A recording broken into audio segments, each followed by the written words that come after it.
Nabi Muhammad SAW dalam hidupnya selalu mengatakan ummati, ummati, ummati.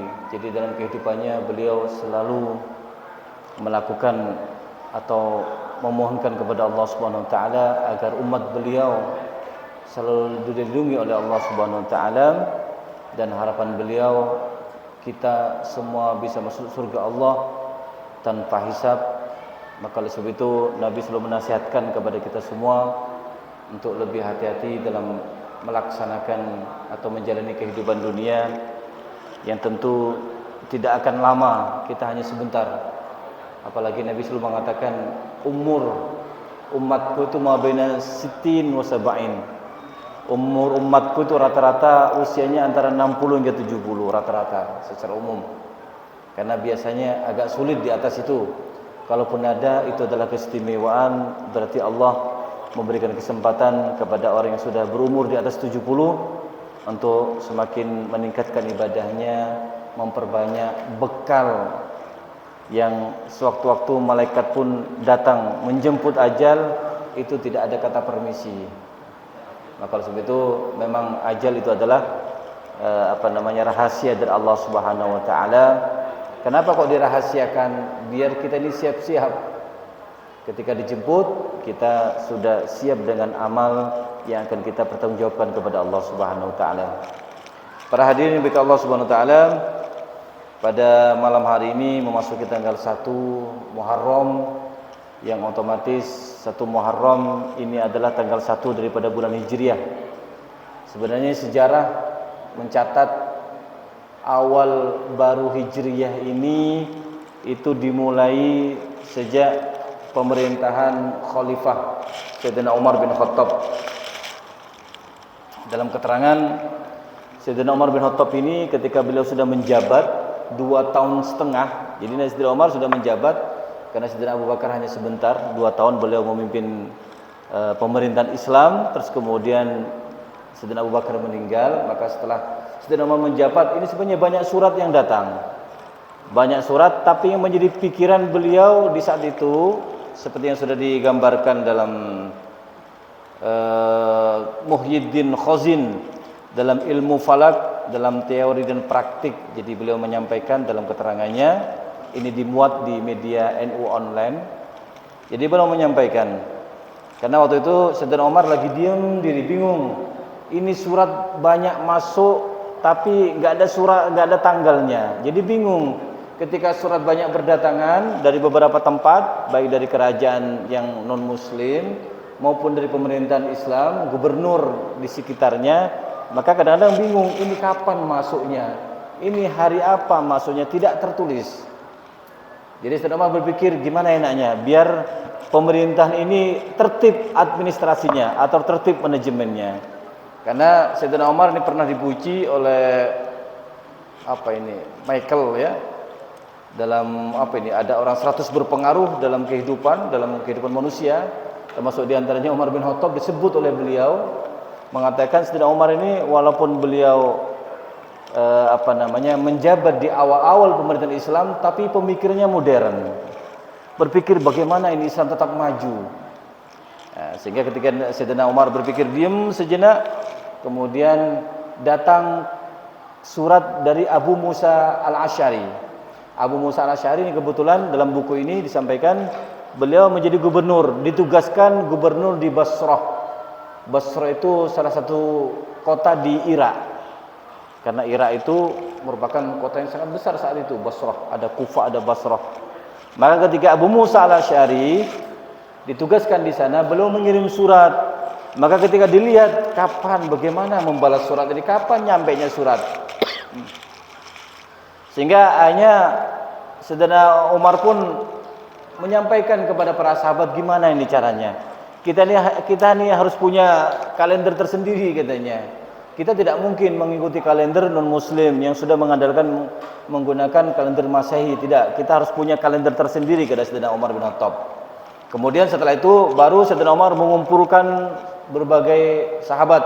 Kalau dari kalangan sahabat dikumpulkan suatu tempat, kemudian mereka bermusyawarah, bagaimana kita harus punya ini, kan begitu ya. Maka setelah itu berbagai macam tawaran dari berbagai macam sahabat. ada yang mengatakan, wahai khalifah, bagaimana misalkan kita menghitung tahun baru Islam itu, yaitu kita mulai dari sejak Nabi Muhammad SAW dilahirkan di muka bumi ini atau bulan Maulid. Itu usul pertama. Kemudian setelah saling berargumentasi katanya ya, saling menyampaikan pendapat. Kemudian yang kedua juga sama. Ada yang usul, ya Sayyidina Umar, bagaimana kalau kita mulai tanggal 1 tahun baru Islam itu kita mulai dari sejak Nabi Muhammad SAW itu mendapatkan wahyu pertama di Gua Hira. Nah, kemudian setelah itu mereka saling menyampaikan gagasannya. Kemudian ada lagi yang usul, bagaimana kalau kita tentukan tahun baru Islam dimulai sejak Nabi Muhammad hijrah. Sama juga, belum menyampaikan alasannya. Yang terakhir, yang keempat adalah ada yang usul, bagaimana wahai Umar kalau misalkan tahun baru Islam kita mulai dari sejak Nabi Muhammad SAW meninggal dunia. Kemudian disampaikan alasan masing-masing. Lumayan perdebatannya ini lumayan agak panas sesama sahabat ya, maklum orang Arab hidupnya di gurun ya. Terus kemudian setelah mentok hampir tidak ada solusi ya, di tengah kebuntuan itu kemudian Sayyidina Ali usul, mengatakan, saya usul katanya, saya usul bagaimana kalau tahun baru Islam tanggal 1 Hijriah dimulai sejak Nabi Muhammad SAW itu hijrah. Bagaimana katanya? Alasannya kenapa kata Sayyidina Ali? Karena kalau kita menggunakan tanggal 1 Hijriah sejak Nabi Muhammad lahir, maka ini belum ada pengaruhnya sama sekali. Karena walaupun Nabi terlahir, keadaan di Arab khususnya di Mekah pada saat itu keadaannya masih kacau balau. Jadi masyarakat masih kerusakan dengan maksiatnya. Tidak ada perubahan. Sama kalau kita menggunakan yang usulan yang kedua tadi, kata Sayyidina Ali, kita menggunakan sejak Nabi Muhammad mendapatkan wahyu, tetap tidak ada perubahan. Walaupun wahyu sudah turun, tidak membawa perubahan besar. Memang banyak, alhamdulillah, Islam semakin besar. Banyak orang memeluk agama Islam, tapi perubahan secara umum tidak ada, kurang. Ya, jadi orang Arab, orang Mekah khususnya di saat itu tetap dengan keadaannya yang serba kehidupannya penuh kemaksiatan. Maka kata beliau, sama juga ketika kita menggunakan tahun baru Islam dengan meninggalnya Nabi Muhammad, sama aja kita dengan mengenang meninggalnya beliau. Maka bukan tahun kegembiraan namanya, tapi menjadi tahun kesedihan. Karena kita mengenang Nabi Muhammad meninggal pada hari ini, tanggal ini, bulan ini, tahun ini. Jadi hanya Sayyidina Ali tidak sepakat, belum mengusulkan bagaimana kalau kita menjadikan tahun baru Islam ini sejak tanggal 1 Muharram. Karena apa? Karena Nabi Muhammad SAW iktikad keinginan kuat untuk berhijrah itu dimulai dimulai bulan Muharram. Jadi pada bulan Muharram Rasulullah sebenarnya sudah bertekad untuk akan segera hijrah ke Madinah. Tapi oleh Allah masih belum diberikan perintah, belum dapat izin dari Allah. Hanya Nabi Muhammad mengundurkan diri, mengurungkan niatnya. Sehingga pada akhir bulan Safar Nabi Muhammad beliau berangkat dari Mekah, tapi tidak langsung ke Madinah. Nabi Muhammad ini menuju ke Gua Hira dulu, beliau di Jabal Nur. Beliau di sana dulu, uzlah namanya ya, menyendiri sambil memikirkan nasib, keadaan umat dan bagaimana kedepannya supaya Islam menjadi bertambah pesat, kemudian pemeluknya semakin banyak dan orang akan sadar untuk meninggalkan maksiat. Maka setelah itu baru Muharram di akhir Safar itu ya, Safar baru Nabi Muhammad berangkat beliau menuju Madinah, dan kemudian sampai beliau di Madinah pada tanggal 20 Rabiul Awal. Ada yang mengatakan begitu dalam versi yang sudah ditulis ini. Jadi Nabi Muhammad ada keinginan kuat yaitu berangkat hijrah pada bulan Muharram, terus kemudian tapi beliau berangkatnya dari akhir Safar, tapi beliau masih menyendiri dulu di Gua Hira. Terus kemudian pada Rabiul Awal beliau berangkat hingga sampai di Madinah. Nah, ini kemudian disepakati dengan alasan yang masuk akal. Kemudian disepakatilah oleh para sahabat di saat itu bahwa tahun baru Hijrah dimulai dari tanggal 1 bulan Muharram. Alasannya apa? Alasannya karena pada bulan Muharram ini orang ini sudah berkumpul semua. Karena biasanya kalau udah masuk Dzulqa'dah, Dzulhijjah, orang-orang masih bepergian. Khususnya di Mekah itu mereka punya keyakinan. Jadi walaupun keadaannya begitu, ada sebagian dari kalangan masyarakat masih mengikuti, masih melaksanakan ajaran dari Nabi Ibrahim alaihissalam. Jadi kalau udah musim pada bulan Dzulhijjah, mereka juga haji sama, dan mereka juga tawaf sama. Tapi terkadang tawafnya mereka dibuat-buat, tawaf 7 kali sama, tapi itu tawafi bukan Ka'bahnya, karena ada patungnya di dalam yang dimuliakan. Mereka mengikuti Nabi Ibrahim tapi diselewengkan ajarannya. Tapi mereka berkeyakinan bahwa Dzulhijjah ada musim haji, dan orang pun melaksanakan haji juga banyak di saat itu. Nah, karena setelah musim haji kata Dzulhijjah, mereka semuanya berpencar pulang mereka ke rumahnya masing-masing, maka mereka berkumpul di rumahnya pada bulan Muharram. Sama dengan sekarang jamaah haji yang sudah berangkat, ya seperti Haji Mat ya. Alhamdulillah berangkat, kemudian di Muharram sudah berada di sini, sudah berkumpul dengan kita semua, sudah berkumpul dengan keluarganya.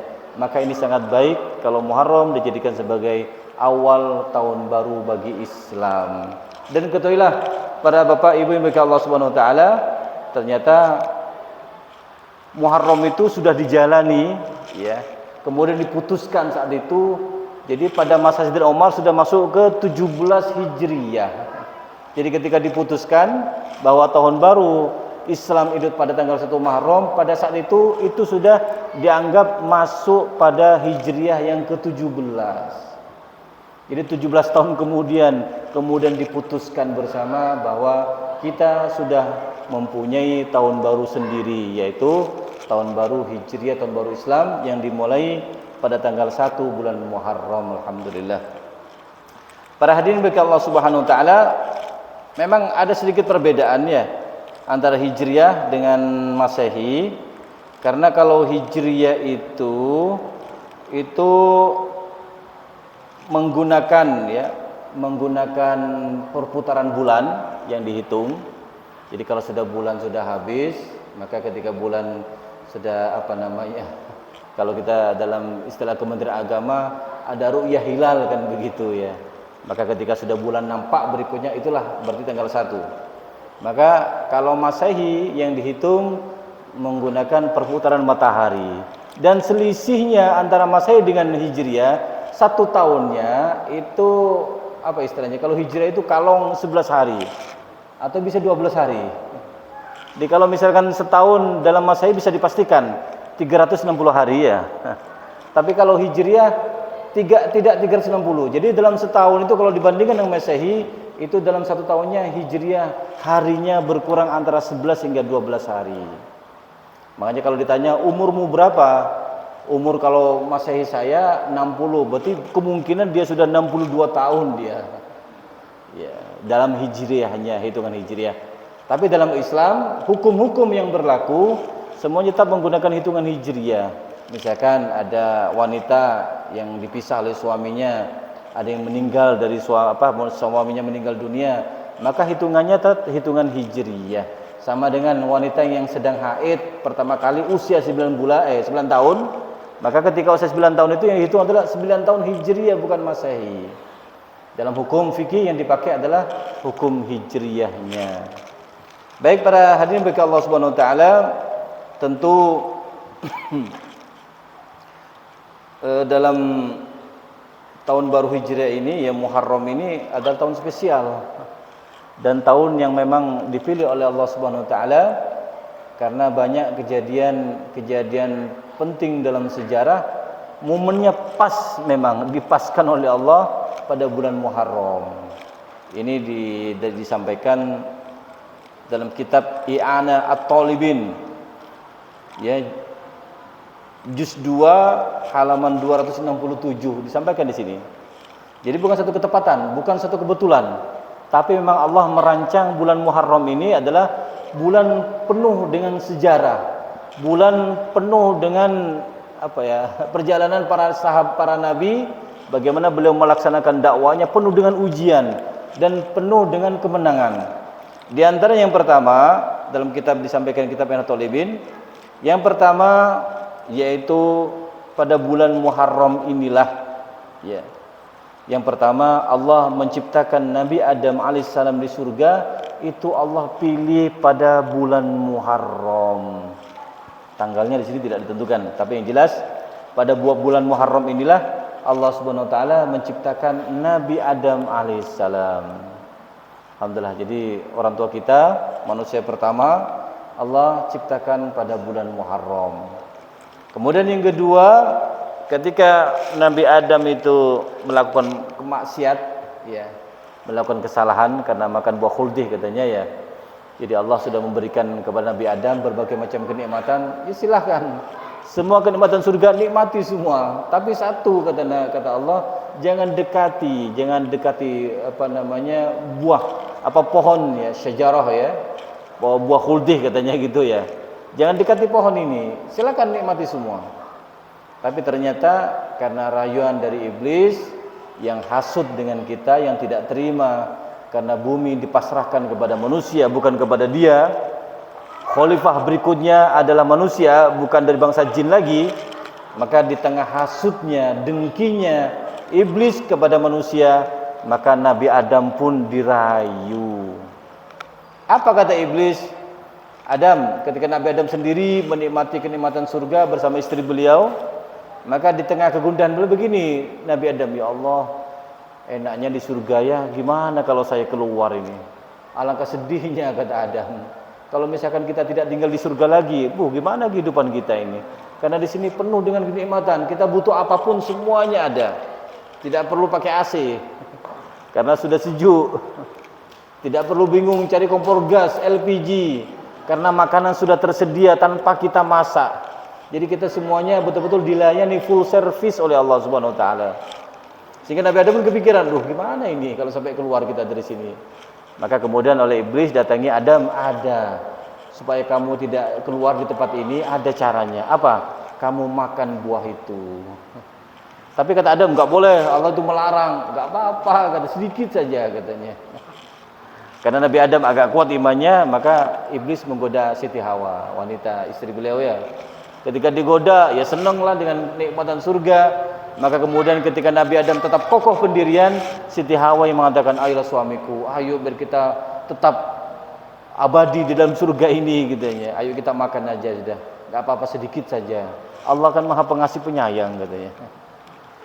Tapi begitu, ketika sudah terusir makan buah itu, kemudian terusir di muka bumi, maka Nabi Adam ini bertaubat kepada Allah sangat lama ya.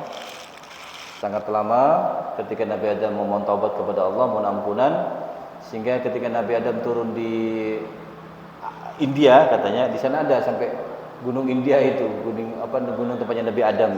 Sampai sekarang dijadikan sejarah. Kalau Siti Hawa diturunkan di Jeddah. Makanya Jeddah itu kan namanya nenek. Jadi nenek kita itu turun, kemudian di situ tidak bisa bertemu. Ketika Nabi Adam ke kanan, maka Siti Hawa pun ke kiri begini. Ketika ini sudah jenuh, nggak ketemu, balik lagi ke sini, Nabi Adam pun merasa jenuh balik. Jadi tidak ketemu. Lama sekali ketemunya. Maka kemudian Nabi Adam memohon kepada Allah Subhanahu wa taala ampunan, istighfar kepada Allah dengan menyebut kemuliaan Nabi Muhammad sallallahu alaihi wasallam. Kemudian Allah terima taubatnya Nabi Adam, yaitu pada bulan Muharram, dan pada bulan itulah kemudian Allah Subhanahu wa taala pertemukan Nabi Adam dengan Siti Hawa, yaitu di Jabal Rahmah. Jadi yang pernah haji, pernah umrah pasti tahu jabal itu. Dan ada monumennya ya, ada tugunya sebagai bukit pertemuan, bukit kasih sayang. Ya karena saya ingat saking pinginnya kasih sayang antara keluarga, ada juga yang nitip foto ke saya, foto keluarganya. Sat, tolong taruh situ, ya nggak apa-apa. Saya taruh aja dengan niat keluarganya betul-betul saling kasih sayang, tidak tercerai-berai. Baik, kemudian yang kedua, yang ketiga,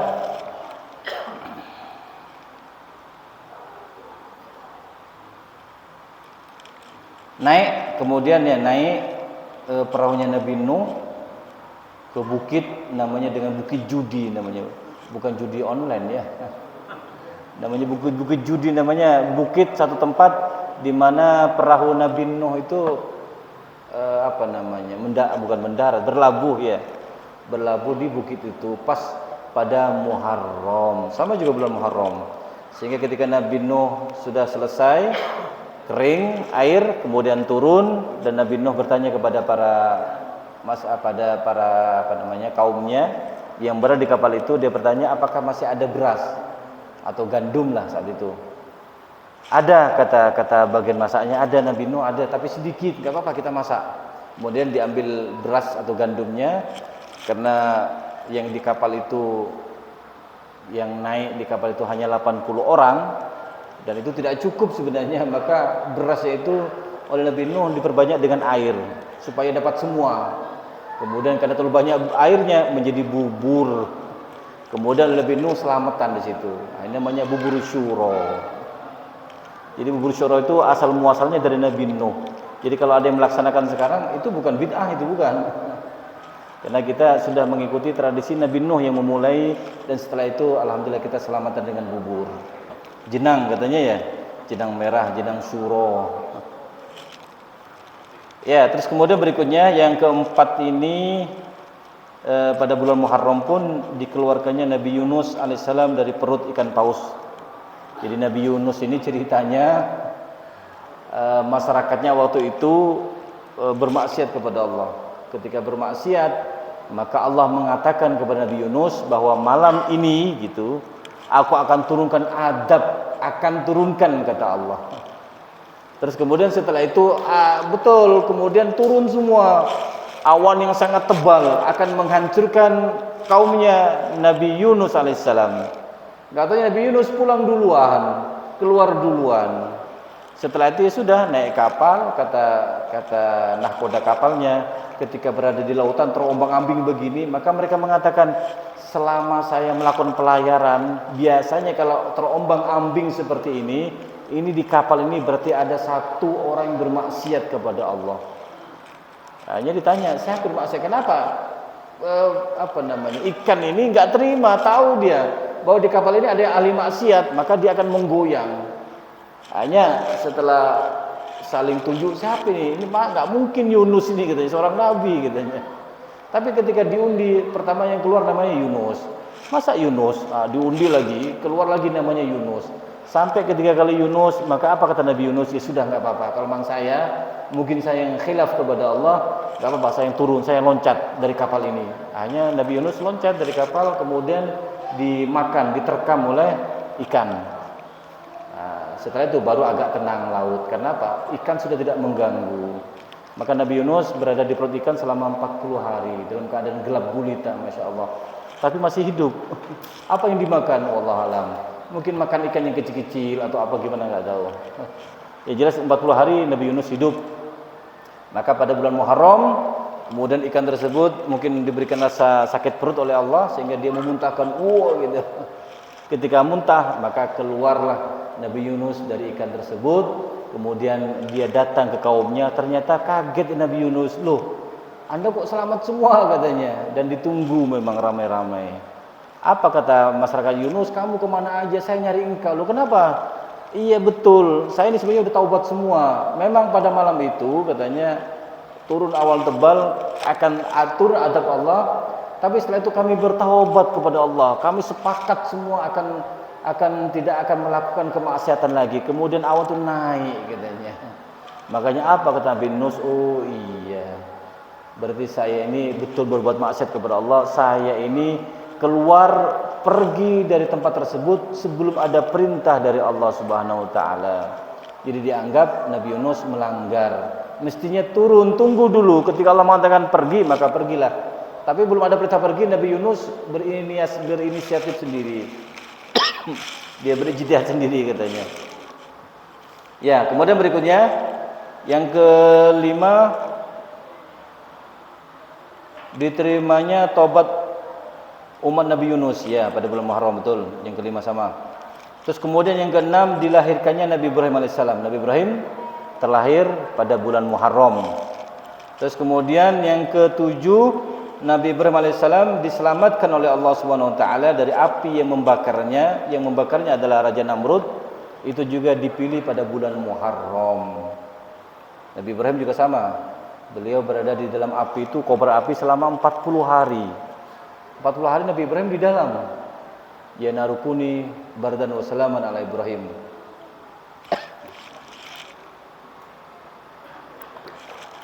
Secara akal kan begitu nggih. Secara akal ini api bisa membakar. Tapi ketika Allah berkehendak, maka Allah selamatkan Ibrahim. Dan itu adalah bagian mukjizat yang hanya diberikan kepada orang-orang tertentu untuk membuktikan kenabiannya.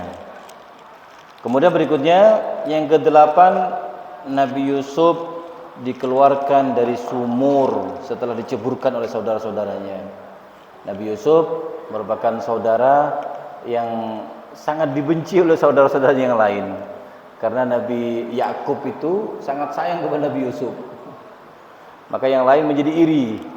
Sehingga dengan begitu perlakuan yang berbeda daripada saudara yang lain, sehingga para saudaranya sepakat, ya apa kalau Yusuf kita usir ini, buang kita ini. Biar nanti bapak kita nanti sayanya merata kan begitu. Hanya begitu dimasukkan ke sumur, terus kemudian tidak beberapa lama ada orang datang haus dia, kemudian mengulurkan embernya ya dengan tali. Ketika ditarik kok berat sekali katanya. Setelah ditarik ternyata ada Nabi Yusuf di situ. Yusuf masih kecil, masih anak-anak, masih remaja. Setelah ditarik kaget dia, waduh, ini manusia kok ganteng sekali nih. Ini kalau dijual laku mahal ini di pasar katanya. Karena saat itu masih ada perbudakan, jual beli manusia masih biasa. Ya, kemudian Nabi Yusuf sudah dijual dengan harga yang mahal, kemudian dibeli oleh suaminya Siti Zulaikha. Karena waktu itu beliau menikah sangat lama, tapi tidak punya keturunan. Makanya Nabi Yusuf dibeli, dijadikan sebagai anak angkat. Walaupun akhirnya saking gantengnya, ibu angkatnya pun tidak kuat. Ya, hampir melakukan suatu perbuatan maksiat kepada Yusuf, tapi Allah masih menjaganya. Ada yang mengatakan, kalau tidak salah siapa yang cerita kemarin, pengajian di Bangil, katanya ketika Nabi Yusuf itu disuruh ke kamarnya oleh Zulaikha, kemudian Nabi Zulaikha dia menggodanya dengan mau melepas bajunya, maka ketika Nabi Yusuf hampir terpancing, ya namanya manusia normal, melihat ibu angkatnya juga cantik kan begitu, namanya istrinya menteri, maka tertarik juga secara manusiawi, kodrat manusia penuh syahwat. Tapi ternyata ketika Nabi Yusuf sudah hampir juga mengikuti keinginan dari Siti Zulaikha, kata ustadz dalam pengajian di Bangil mengatakan ternyata Allah Subhanahu wa taala tampakkan seakan-akan di dekatnya Nabi Yusuf itu ada bapaknya. Seakan-akan langsung muncul wajah bapaknya dengan wajah yang sangat marah, kaget. Ya Allah, kata dia. Ternyata bapaknya yang dimunculkan oleh Allah. Sehingga Nabi Yusuf pun lari, dia enggak jadi. Ketika lari ditarik baju belakangnya sobek, dan begitu panjang ceritanya. Terus kemudian yang ke-10, Nabi Yakub disembuhkan oleh Allah Subhanahu wa taala dari kebutaannya, karena sejak Nabi Yusuf dibuang oleh saudaranya, sehingga Nabi Yakub pun bersedih karena kehilangan putra yang sangat dicintainya, sehingga saking sedihnya Nabi Yakub setiap harinya menangis terus. Saking sering tangisannya sehingga mata Nabi Yakub menjadi putih, tidak bisa melihat. Maka ceritanya panjang. Setelah saudaranya datang ke Mesir, nemui gubernur, nggak tahu dia kalau gubernur sebenarnya saudaranya dia, yaitu Nabi Yusuf. Maka Nabi Yusuf nitip baju ini, kasih ke bapakmu. Mereka nggak tahu kalau itu adalah Yusuf, karena udah besar ya, sudah jadi menteri, sudah jadi gubernur. Tidak tahunya ketika diberikan baju, maka dicium oleh bapaknya, dia mengatakan ini adalah bajunya Yusuf. Kata saudaranya, "Loh kok tahu ayah?" "Tahu saya." "Loh kok bisa? Ini aromanya Yusuf ini, keringatnya Yusuf begini aromanya, beda." Maka Masya Allah, setelah mencium itu, di Al-Quran ada, saya lupa ayatnya. Setelah dicium, ternyata Masya Allah, dengan sebab mencium bajunya Nabi Yusuf, Allah sembuhkan penglihatan Nabi Yakub. sehingga Nabi Yakub pun bisa melihat lagi seperti semula. Sembuh total sebab mencium. Makanya ini yang dipakai oleh beberapa ulama, yang namanya berkah ya ada begitu. Namanya apa namanya? Wasilah ya. Wasilah perantara. Padahal kalau Allah menyembuhkan ya bisa aja, tapi begitu cara Allah. Baik, kemudian berikutnya pada bulan Muharram juga Allah Subhanahu wa taala mengampuni Nabi Daud. Jadi Nabi Daud ini punya kesalahan manusia ya normal. Nabi Daud itu istrinya banyak, tapi lebih banyak putranya. Nabi Daud itu istrinya ada 500. Kalau Nabi Sulaiman lebih banyak lagi, 1000. Jadi walaupun Nabi Daud ini sudah punya istri 500, tapi beliau masih kesemsem. Ada satu istri panglimanya kebetulan cantik mungkin waktu itu. Ya normal ya. Karena manusia ini 100 manusia sama dengan 1 nabi kekuatannya. Jadi kita ini 100 orang dikumpulin sama dengan 1 nabi kekuatannya. Maka kalau Nabi Daud mempunyai kekuatan 100 kali kita ya maklum. Nah, maka ketika dia terpesona dengan istri panglimanya, maka mungkin Nabi Daud berpikir akan kutunggu jandamu kan gitu mungkin dia. Sehingga panglimanya ditugas ke suatu tempat yang di sana ada peperangan sangat sengit. Harapannya biar mati panglimanya. Kalau mati kan sudah jadi janda, nanti bisa saya nikahi kan begitu. Tapi karena ada niat tidak bagus, ditegur oleh Allah Subhanahu wa taala. Ditegur terus kemudian maka Nabi mengatakan astagfirullahaladzim, salah saya ya, nggak boleh begitu ya. Akhirnya karena ditegur oleh Allah dipanggil panglimanya, nggak jadi ditugaskan di sana, disuruh pulang. Maka dia bertaubat kepada Allah dan Allah terima taubatnya, yaitu pada bulan Muharram. Ya, terus kemudian yang ke-14 yang ke-13 terbelahnya Laut Merah Nabi Musa. Jadi Nabi Musa dikejar oleh Fir'aun pada bulan Muharram juga. Terus kemudian tenggelam Fir'aun juga pada bulan Muharram, yaitu tanggal 10 bulan Muharram. Kemudian yang ke-15 dilahirkannya Nabi Isa alaihissalam pada bulan Muharram. Terus kemudian Nabi Isa diangkat ke langit ketika dikejar oleh pasukan apa Romawi apa ya? Terus orang-orang Yahudi juga waktu itu yang tidak terima dengan Nabi Isa. Itu diangkat pada bulan Muharram. Terus kemudian yang ke-17 dibolak-balikannya tubuh Ashabul Kahfi, para pemuda Bani Israil yang bersembunyi di dalam gua. Jadi pada 17 itu pada bulan Muharram Ashabul Kahfi dibuat bergerak begini karena tidur dia. Tidurnya 300 tahun lebih. Yang ke-18 Nabi Muhammad ruhnya diciptakan oleh Allah, yaitu dipilih pada bulan Muharram.